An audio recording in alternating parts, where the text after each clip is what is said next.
It's the UPX Podcast, baby. Glad you tuned in. Got your host, thank me later, and you're stupid to win. Might be coming up session as soon as you begin. Start out king of the street, then lock in iconic in. Welcome to Upland. Grab your UPX, man. On your way in the door, hit you with $4,000. Get to buying and gripping, then to selling and flipping. Over to moving and shucking. I'm Scrooge McDuckin in UPX. Welcome, fellow Uplanders, to a special edition of the UPX Podcast. I am your host, Too Stupid to Win, and as always, I'm joined by ThankMeLater. How we doing, brother? Beautiful day today. Beautiful Sunday day. We're recording this February 27th of 2022. Man, March is almost here. Right? Holy cow, how did that happen? No idea. I mean, we were just in January, and it's like, wow. Right? So, yeah, I was very surprised. But Upland did announce that they're bringing us to Motor City here this week. So ThankMeLater and myself said we got to jump on and provide our listeners what they need to get ready for this launch. Yeah, absolutely. I mean, it's crazy. Have I been on mute this whole time? No, you haven't been on mute this whole time. Oh, okay, cool. So that's funny because I have another little microphone and apparently it's not doing anything, which is fine. As long as my audio comes through. All right. But I had it on mute. I looked anyway. Yeah, it's crazy. We were just talking about it in the last episode, right? That there was like rumors like Detroit, and it's been quite before the official announcement. Everyone's like, "Oh, really? Are they really going to do this? Like, how soon?" And my prediction, like, I think I might have posted in one of the Facebook groups or something, that was like maybe end of March, right? Like. That felt like about right. And they're like, how's next Thursday work for you? Like, all right, I guess that's happening. Yeah, I mean, They said when they made the announcement that at the current buying rate, there was only 20 days of available FSA properties. Yeah, and I mean, I love that that's how they're viewing the economy. Like, I think that's such an important way. Now, and obviously we're going to get into more about the economical impacts and like what it means to the community overall. But for me personally, I do really appreciate the way that the Upland team is looking at the economy and how they're making city release decisions based on the growth and scale of the community and the economy. Yeah, absolutely. Right. And before we get too far into this, I will get the disclaimer out of the way, especially with this episode, that the views, information, and opinions expressed on the UPX Podcast are solely those of myself, ThankMeLater, TDavis, and BDag, and any participant and any guests of the podcast, and do not necessarily reflect those of Upland Me Inc. We're not employed by or provided insider information from the Upland team, nor are we financial advisors. All discussions about properties to buy and sell are not financial advice. Please do your own research first. And especially with this is our speculation. We do have some great reference material that we came across that we will use, and we'll thank the groups that have put that together that make our job easier, and we'll provide you our insights off of their research material. But we'll cover everything about this release here in this video and podcast. And if you're listening to us on the podcast, we can have some graphics, so definitely check us out on YouTube. And if you're on YouTube and watching us there, just subscribe to the podcast to help support us anyway. Do it all. That's what you should take away from this is do it all. Yeah, absolutely. Do it all. Do it all. Consume us in every way possible. Yeah. All right. So welcome to Detroit. Does Miles have a welcome to Los Angeles tattoo? I just noticed that. And now I got to blow the screen up so I can see that. Yeah, there's a yeah. It does say welcome. Nice. And then the other big obvious kind of foreshadowing here, Meta Motors, huh? Right. And that's on the roadmap for the third quarter. I mean, come on, that looks super cool. Like, I know it's very, kind of abstract, but like it's there. Like Motor City. And Detroit falls right in line with having the cars coming to Upland. I mean, at least the art department could have done Welcome to Detroit on this one. Oh, that's true. Yeah. Why doesn't I didn't even put that together. I was just like reading his tattoo. Yeah. Interesting. So I we know where Miles' heart's at.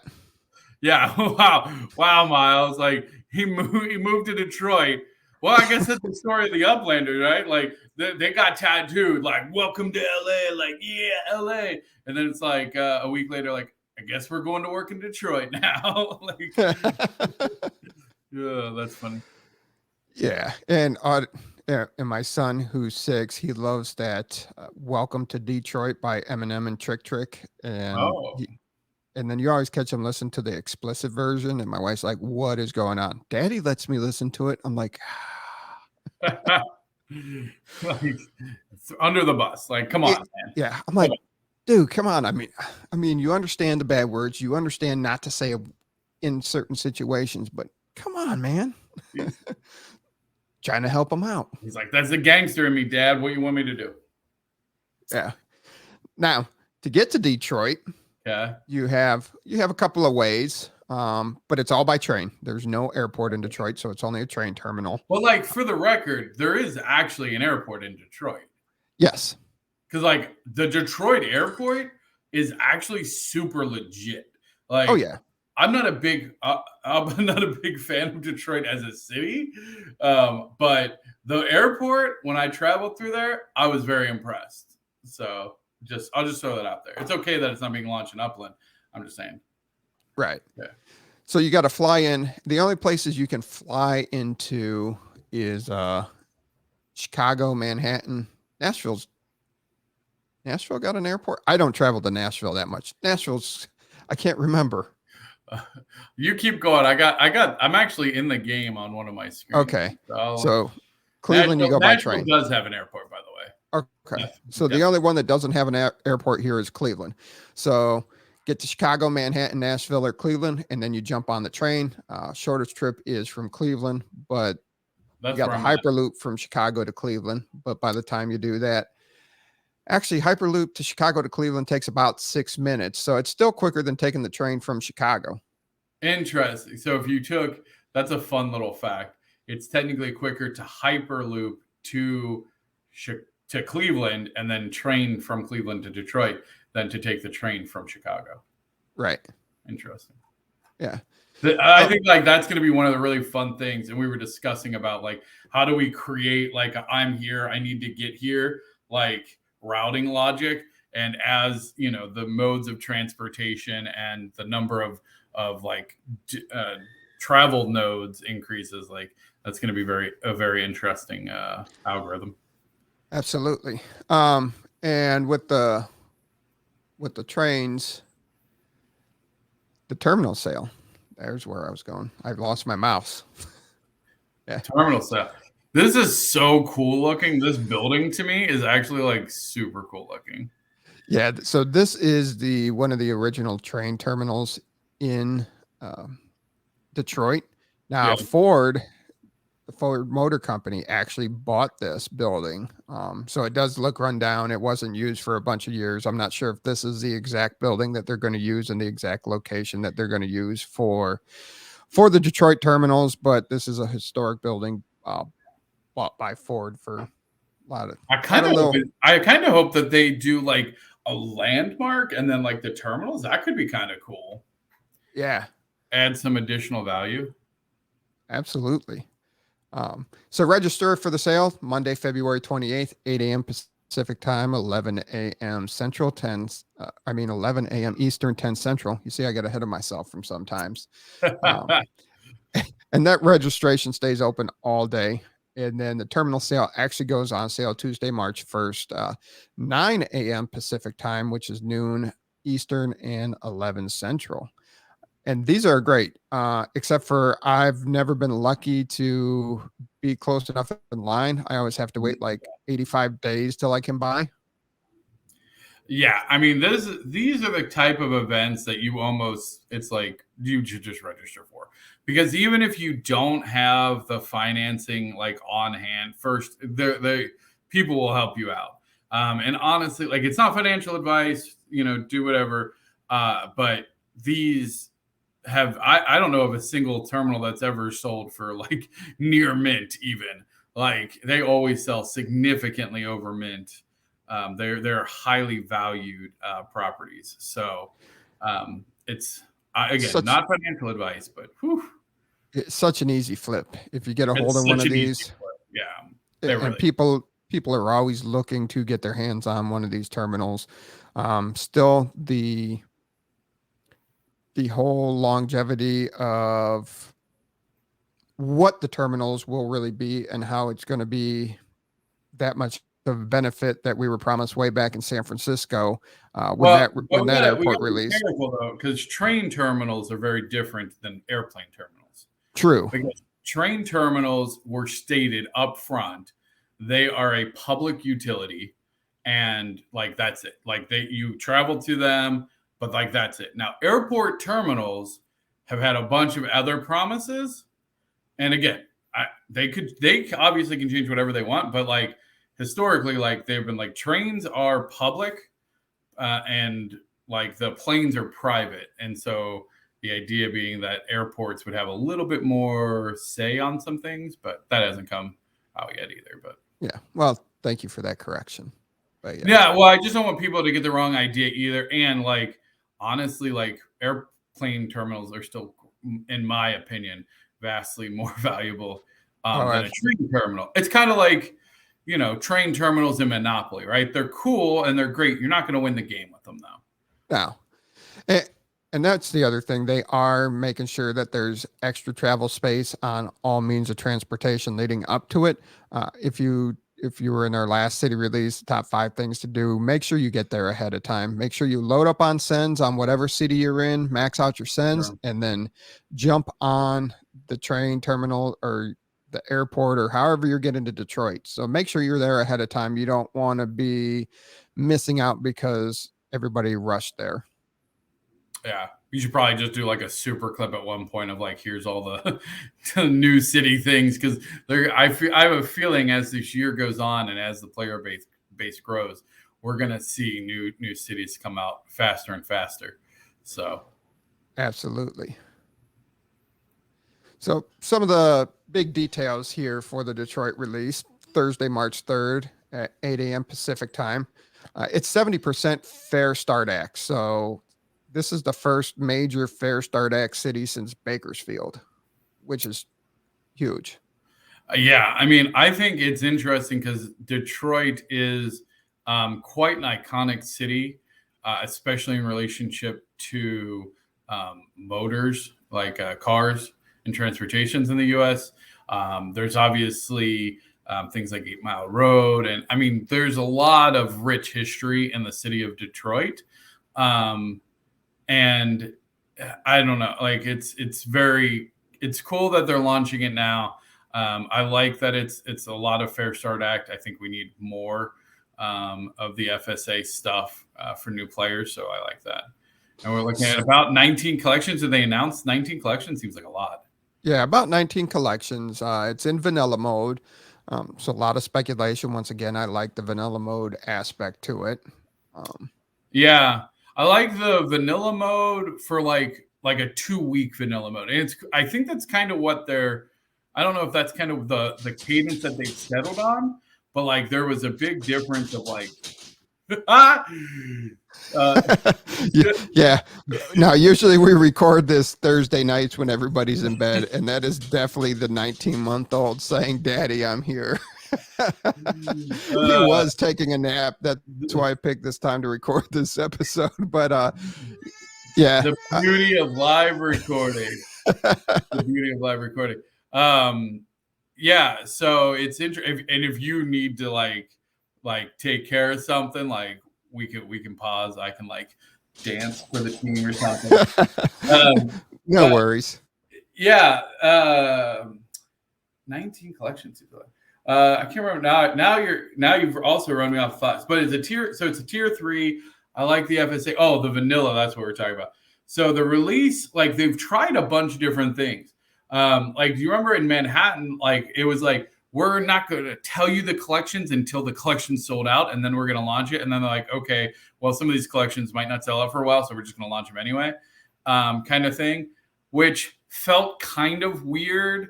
And then people would get like anxious and be like, oh, and try and sell something out just to try and see if it would reveal as a collection. It created some weird dynamics. I like the idea of like, if the precedent was all cities are released in vanilla mode, and then X amount of time after their release, we will just open the collections. Like if that was a set cadence, I like that. I like that idea. It's like you have 2 weeks to play in vanilla mode, but then like we're just going to open the collections, all the properties with adjusted in value, etc. It gives everyone, it makes people feel like there's, a set process. They can plan things around releasing. Like I think it's a much more sustainable pattern. Yeah, and I like that for the fact, just because you get the collections announced already, and it's just ridiculous. It looks like instant minting on the collections. You get into the area, you set yourself up a nice trail, and all of a sudden it unlocks and everything's instantly blue or everything's instantly locked. So yeah, I'm a fan, and I've always been a fan of the vanilla mode, and I do like the 2-week aspect. So it gives you time to mint, plus get some of your income from your property to buy some other property to speculate there on where the collections will be. And there's great Discord channels out there with people that do a lot of research and have tracked the collections in the other cities and the probabilities. And hey, here's our target research area to start thinking about stuff. It's incredible. This community, there are some insanely smart and resourceful people in this community. So kudos to those who are out there crunching these numbers, doing the analytics, doing the research. Like it is very impressive. Oh, absolutely. And with the release, they're gonna, the first stress test will be Fox Creek, and then followed up by Greenfield.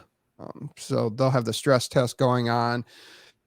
So you figure, I'd say around 8:30, 8:45 Pacific time, you'd see the full city relaunch if everything's going smooth. Sometimes they have to throw a third city in a third neighborhood in for a stress test, but and don't get bent out of shape with a stress test. It's there to stress their system. It's there to make sure that everything on the back end's running right and that they can handle the volume for the release, the sends, the minting, and all that. If you don't get something in a tight neighborhood on a stress test, don't sweat it. I don't think a stress test area has ever been a collection. Oh, I don't. That's an interesting. I thought there might have been like a blue.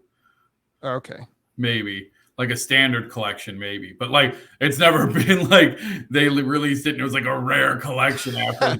That's never happened. Like you don't have to worry. Like you're not missing out on like the really good stuff, right? But it is like they are neighborhoods that will likely be sold out. Honestly, I've seen some people. I think it's an interesting strategy who try and flip it in that 30 minutes, like because if it sells out, right, and those are the first properties available for sale in Detroit, like people trying to flip for 2-3x. What do you think of that? Hey, that's a great strategy. And the interesting part is being 70% FSA. Now that's going to mean tougher competition for everybody that is an Uplander, but for new players in the game, it's a great opportunity for you to get up towards Uplander. Huge opportunity. And again, I mean, we talked about this before. Like if I was new, you buy like 90, whatever, so that way you're still FSA qualified, and then just buy as many properties as you can under the FSA label. Honestly, like I think that's a very smart way to do it. Yeah, and we should have a video coming out soon breaking down FSA a little further with that strategy currently with the state of the game.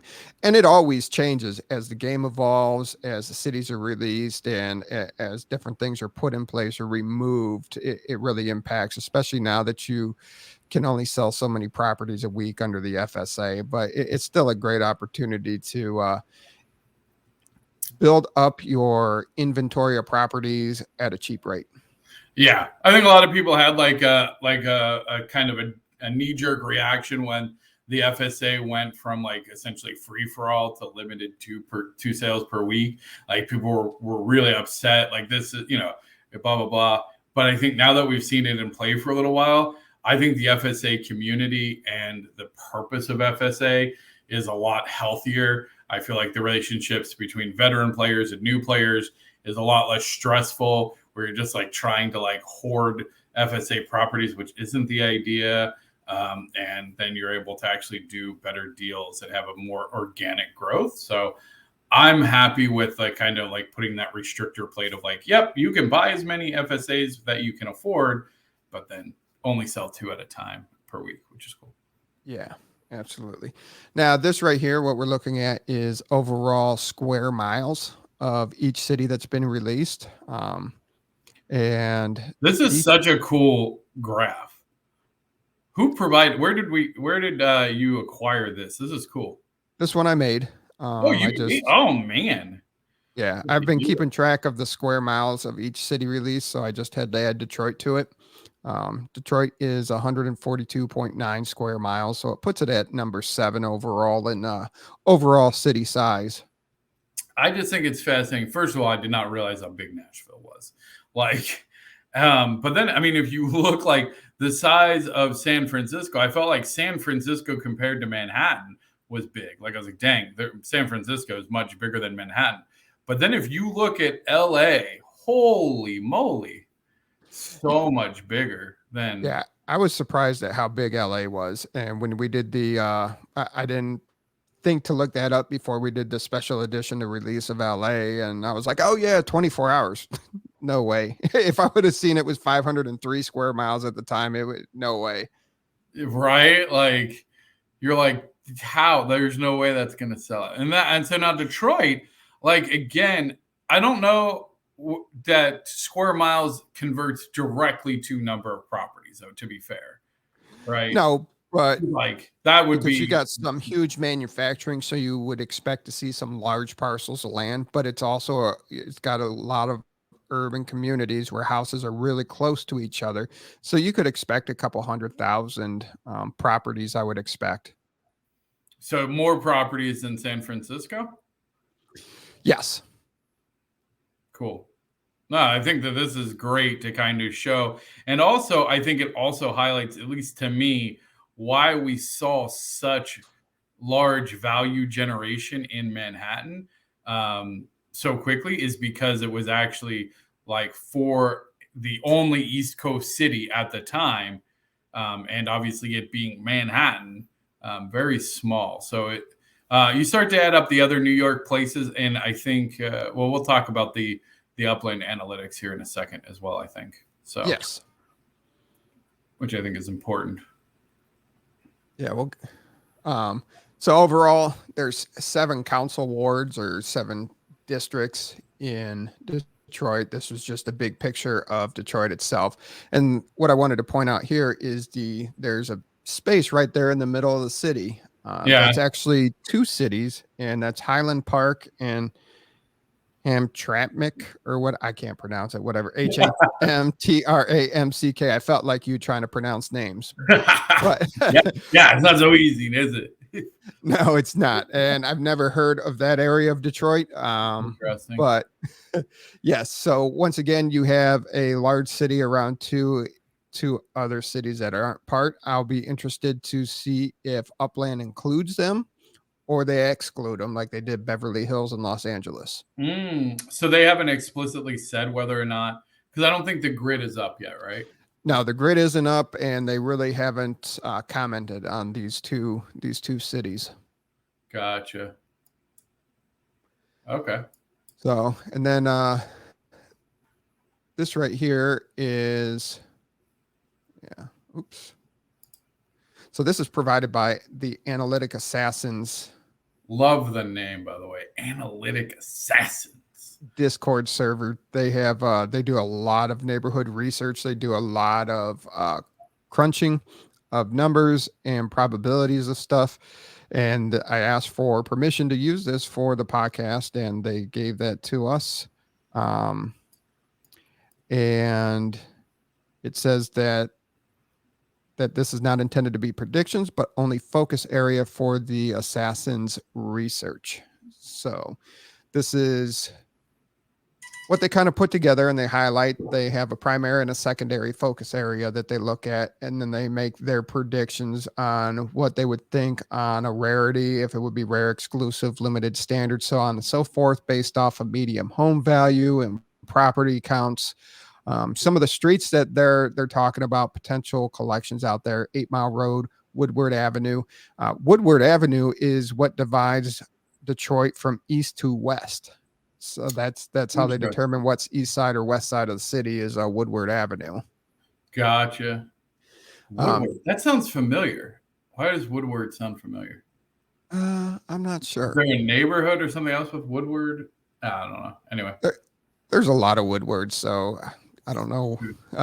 Detroit Riverwalk will be interesting because that's downtown. That's right on the river there and right by the downtown.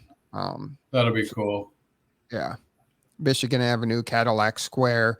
Some pretty cool stuff. Venues. There's a lot of venues, and you got to figure out what's going to be a landmark and what won't be a landmark, because they smuggled a lot of alcohol through Detroit during the Prohibition. So you had the speakeasies. Now you got the breweries that are there in Detroit. The downtown's going through a renaissance right now. A lot of new construction.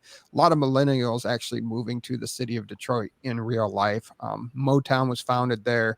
So you have all that along with the art and the theaters that are there.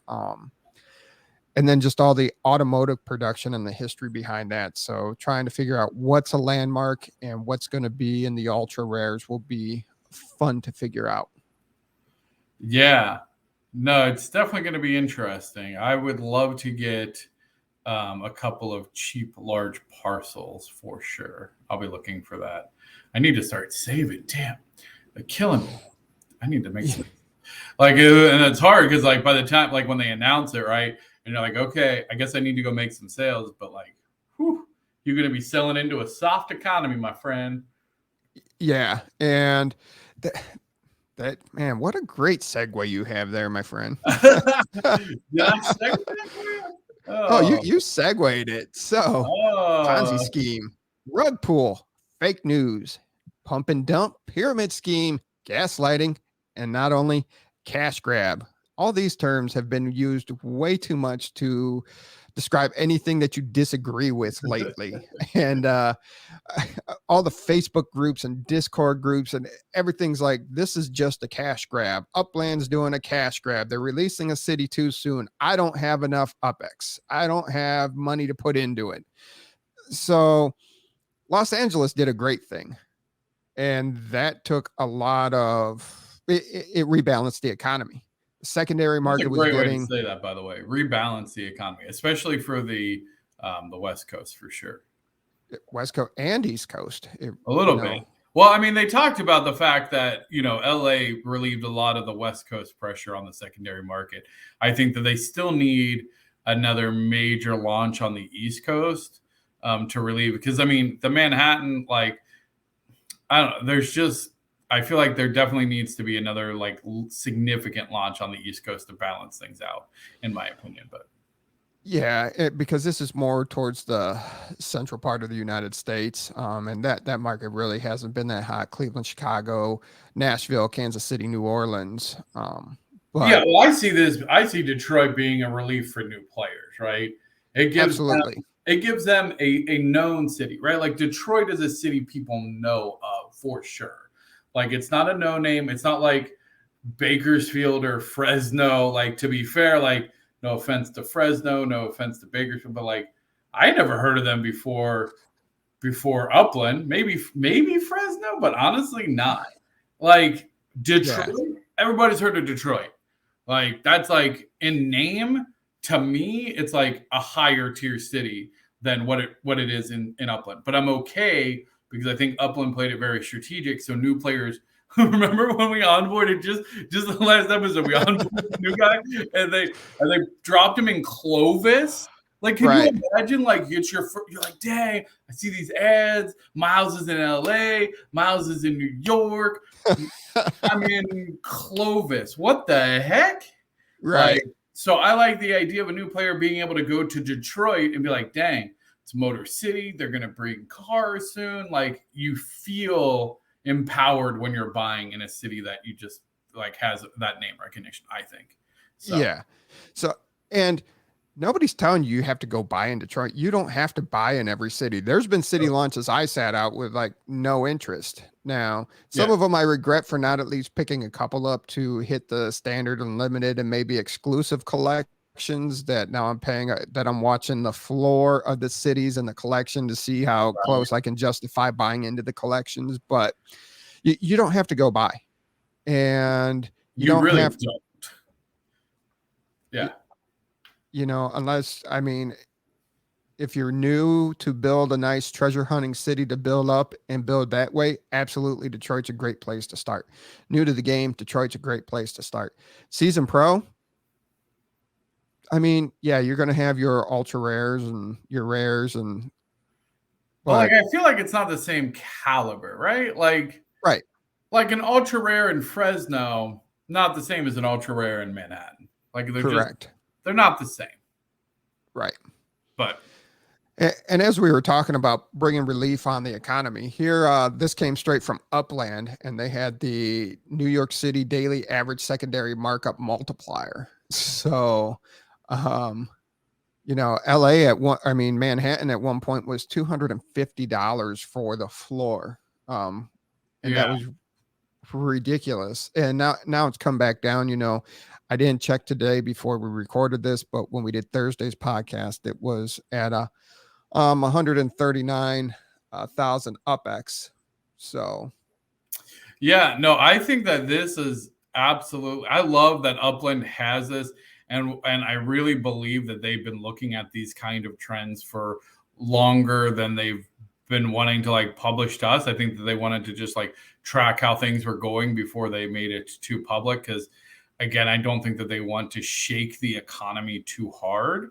But I find this absolutely interesting, especially like the Manhattan multiplier, which seems really like it's the delay after the Bronx, I think is telling that people probably started buying up the floor, and then all of a sudden the floor just kind of like dropped out. But then struggled to come back, but then came back stronger than ever. And then I wonder when LA was announced. I would love to see an LA announced because I'm curious how close it was to the 12th of January. It was, what did we have? It was pretty close to that 12th of January. Yeah, because I'm curious, LA announced, and then all of a sudden, everyone's like, get liquid. And then you see that massive drop from Manhattan. It also kind of tells an interesting story how some of the other cities like Brooklyn tend to be a little bit more stable. Now they obviously have had their ups and downs, but I'd be curious their recent down, but it's like a steady slope, right? Right. And that's what you want to see on your long-term investments is that steady climb. You don't want to see the big peaks and valleys, your swing markets. And Manhattan's floor, as we're recording, is 129,700 UPX. So that's down 7% from Thursday. Yeah. So, I mean, I like the idea that they're looking at the economy overall and the secondary market. And I know that there's some very strong viewpoints on that. Absolutely. Yeah. And honestly, I think my view has changed quite drastically. When it was just really San Francisco and I felt very protective over the secondary market that had been growing, right? And so when I felt like more cities were being released and it was taking away from the secondary market, I felt some kind of way about it. I definitely didn't like it. It felt like Upland was almost taking away my investment to get them more money, which I think comes where we saw a lot of those trigger words, right? But the reality is that's not the aim of the game. The game is not buy a property for mint and immediately sell it for 5x. That's a terrible economy. That is not what we want to be seeing in the long term. You're short selling yourself at 5x. People try to 10x it, and some people get it right away. Any amount of immediate major multiplier, unless you hit some crazy collection or something like that, the average property honestly should not be selling at a multiplier above mint immediately, right? I like the idea that you need to create value. because all you've done is mint to sell. What value have you brought to that property, to that neighborhood, to that city, to the community at large, right? Where I think if we look now, especially, I think this year is going to be focused, I think, a lot on node and community building. Those neighborhoods, you will see a much higher return in value much quicker because they are adding value to that neighborhood, to the city, to the community. So those are the projects that I think are going to continue to drive value and bring, additional assets. The building, the creating the community, the creating of businesses in those areas. To me, that's the game of Upland. That's where you start to see the value. That's where you should expect to see higher secondary market sales, in my opinion.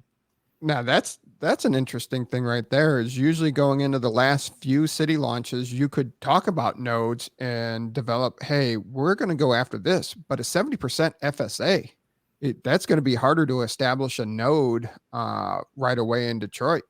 Well, I think it's harder for a group of veterans to establish a node. However, I think that this is an unprecedented time for the idea of, like, if you have been waiting to get your friends to join, if you have a network outside of Upland that are gamers, that are crypto people, that are something, this could be a great opportunity for you to claim a piece of Motor City as a collective, right? Go out and recruit a bunch of new players. Like, if there's been some people that you've been talking to that are on the fence, this is the opportunity in my mind to get them in, to get the part of something that I think will still be a fantastic city in the long run. And yeah, like you said, though, because you have to be FSA to really claim a majority of these properties. So yeah, but make sure they don't put in $100 or more, or you just yeah. So with that, like, especially if you use your referral code, make sure, like, just buy $50 worth, right? Because then you get 75,000, give you some buffer. Like, right. Yeah, great advice. If you're new, if you're joining, you got the referral code, don't spend more than $50 in your first go ahead, or you'll push yourself out of FSA, and that's no bueno. And yeah, we'll get in. We got to make that video. We might make that next, depending on how long this runs.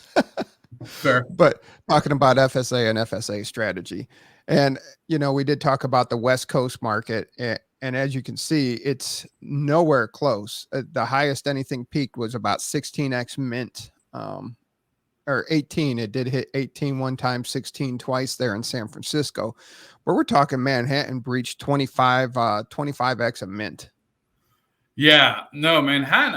I honestly, I mean, I don't want to say Manhattan's overpriced, because I think the value is what people put in it. I'm honestly kind of baffled, because I know that there's nodes in Manhattan. There's obviously nodes. There's obviously collectives that have stuff.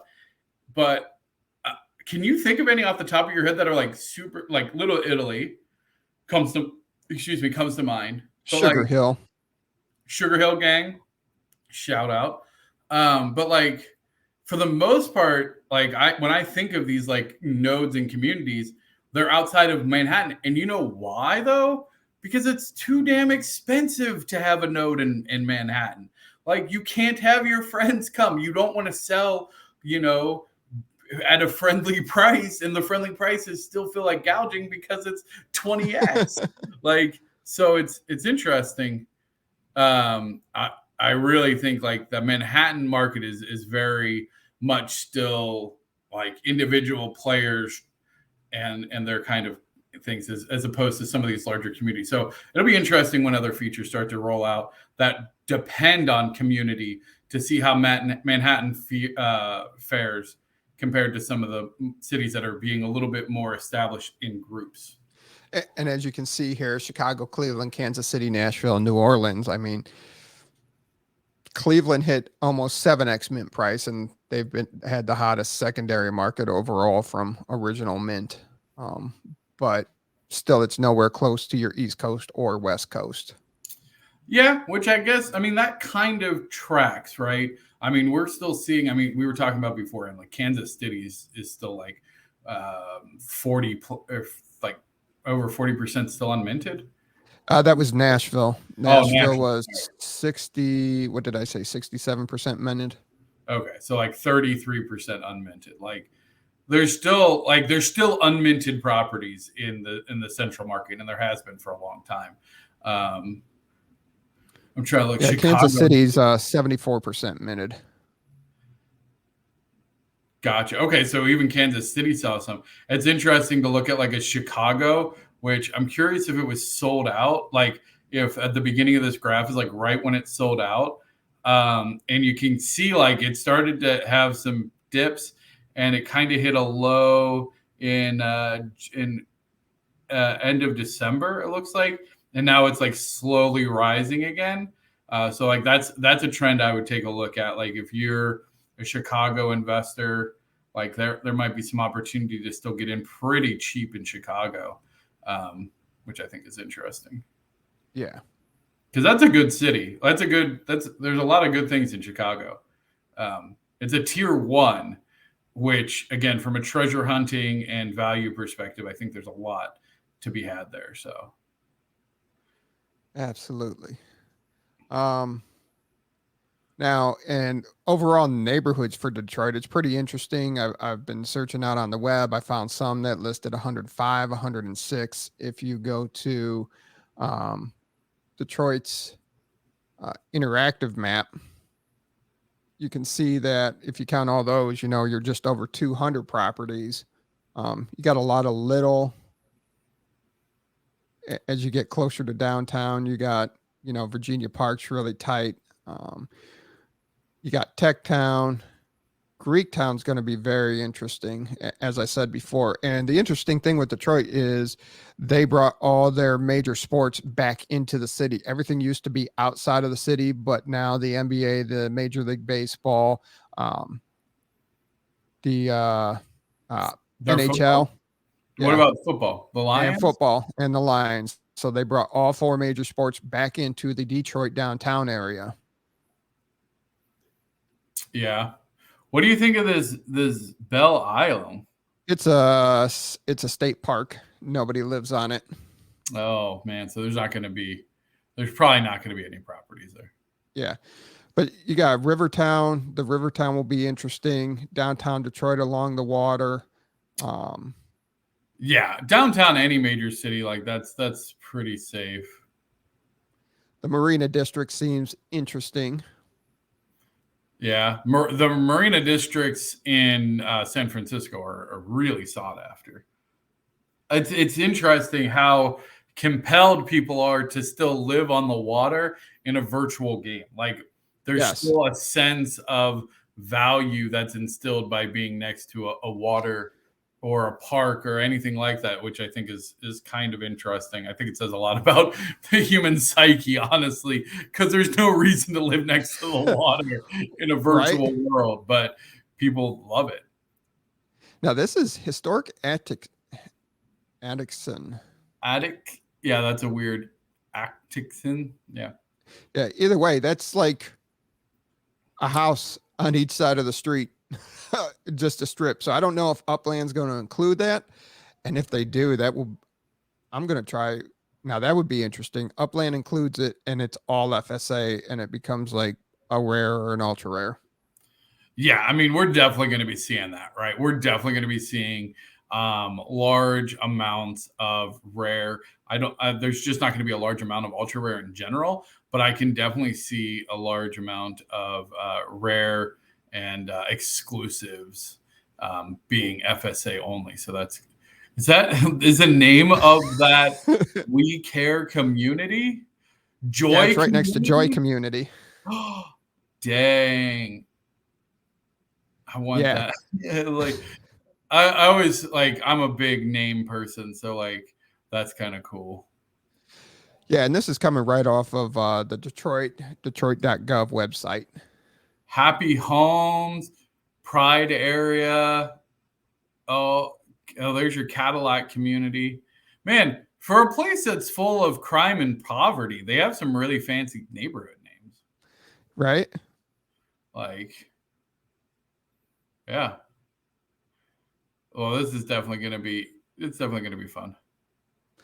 Oh yeah. Now if you were, if you were watching, I think it was on HBO, and you were watching BMF, E-Course is down here, so you're not going to be able to buy up any of the BMF original stomping grounds for their cocaine empire. So sorry to disappoint. I don't know what BMF is. Black Mafia family. They ran one of the largest cocaine distributing rings in the United States in the 90s and early 2000s. What? Oh yeah, they started out in Detroit. Get it. What about Eminem's childhood home? Ooh, that's somewhere up north off of 8 Mile. Now, I know when we were talking before we came on, you were very impressed. You were very shocked to find out that Windsor, Canada was south of Detroit. Oh yeah, I think like that's an interesting geographical thing. Like, because obviously you got America is south of Canada. However, Detroit is north of Windsor. Yeah. Which I think is kind of cool. Like, that's an interesting little. But yeah, and that was always anybody that grew up over here in Toledo. As soon as they turned 19, they ran up to Windsor to go drink and gamble. Yeah. Oh yeah. Toledo's a really pretty city, actually. Yeah, spent a lot of time there. Yeah. Oh, super cool. But yeah, there's some super cool neighborhoods out there. So one, it's not a cash grab. It's a balancing of the community. ThankMeLater and myself were both in the game when there was nothing to mint. Everything was sold out. And you're like, that was crazy. And like, they didn't have a city. They didn't have a city ready to release or anything. It was just like, the environment felt very hostile. Like the secondary market sales, honestly, they didn't do what you would expect either. No. Like you would expect them to shoot up, but there was such a backlash from the community of like, you don't even give us anything to mint. Like, we don't really want to participate. You need that balance where they can get new and then appreciate the already established. Like, and again, it's, to me, the game is quickly shifting. Like, you can't just expect. And I said this honestly when Chicago was releasing. Like, and I don't know if I said it on podcast or not, but like, you can't expect value generation just because you minted a property. Now, Upland provides a set of predetermined value generators, aka collections. So if you happen to buy and you get in one of those collections, you have pre-built in an amount of value. However, the majority of value, Alamo Square, perfect example. Those properties are now worth $1 million plus each, like actually. And like that's 100% community value driven. Places like Dog Patch, Merced Manor, like the places that are constantly participating in events that have growing communities, that have a strong following, like that's what this game is evolving to. And so if you aren't connected with a node, if you aren't connected with a community, you're going to struggle to get the value out. So you can't just buy a bunch of random properties and go, well, am I not rich yet? Like, what are you doing to generate value? How are you proving like that this is worth selling for more than what you paid for it? Right. So I like it, honestly. Absolutely. And it's nice, you come into Detroit and you still have Nashville, Kansas City, and Los Angeles that you can go mint in. So it's not like Detroit's going to be the only place as a new player. And you do have to think about the new players because it's still growing. You still have all the NFL cities that you need to get out, and if there's move towards college towns, you still have international. So you need the player base to grow. It just can't be what we have right now to populate the major cities in the United States and internationally. Yeah, no, we will need the player growth for sure. And this helps. So I spent a lot of time in some Facebook groups talking about, this isn't a cash grab. Okay, you don't have UPX. And that's what a lot of people didn't understand is there was a lot of excess UPX floating around the community before the LA release. It took a lot of UPX out of circulation. It made the overall economy healthier. And nobody's telling you have to put in money for Detroit. Nobody's saying you have to spend your UPX here in Detroit. It's great for the overall growth of the game and of the economy itself. Preach. Anything else? No, I'm excited. Unfortunately, I will be returning to the office just for this week. We have a bunch of team members flying in from around the country, so I will not be able to participate live on the Detroit launch. I'll probably send my Explorer there and try and sneak away, depending on the schedule. So this will be the first launch in a while that I won't be able to actively participate live. But again, I'm okay with it because it is a tier 3 city. It's really meant to get new players excited. So my goal over, the next week, like this video and stuff, is to just help get new players excited about this and help the new-ish players who feel some kind of way about LA launching and then Detroit launching and like feeling like they are somehow slighted, to hopefully help them understand like, hey, nope, this is how the game evolves. Like, this is where we need to be. Yeah, absolutely. And also, we're going to be working on some extra content that we'll be putting up on YouTube for tutorials and helpful guides to help bring our insight to it, to help new players out and old players alike. So make sure you support us there. Make sure you're following us on Twitter and subscribing to our channel now. Until next Thursday, where we'll have a special guest, Big Nick, on the show with an interview, and we'll cover the Detroit release.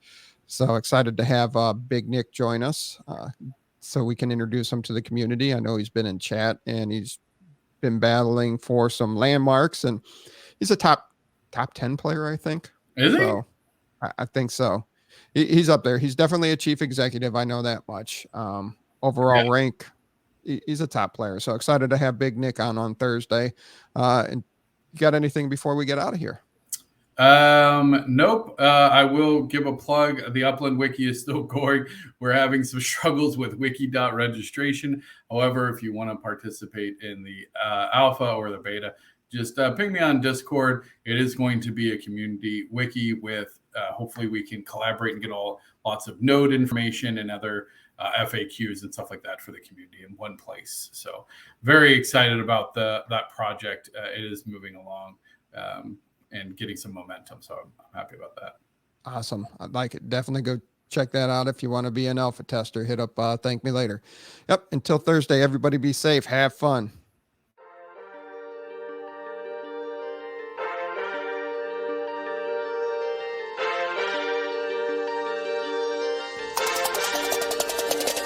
It's the UPX Podcast, baby. Glad you tuned in. Got your host, ThankMeLater, and you're stupid to win.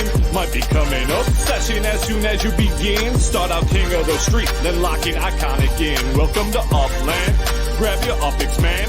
On your way in the door, hit you with $4,000. Get to buying and gripping, then to selling and flipping. Over the moving and shucking. I'm Scrooge McDucking in UPX.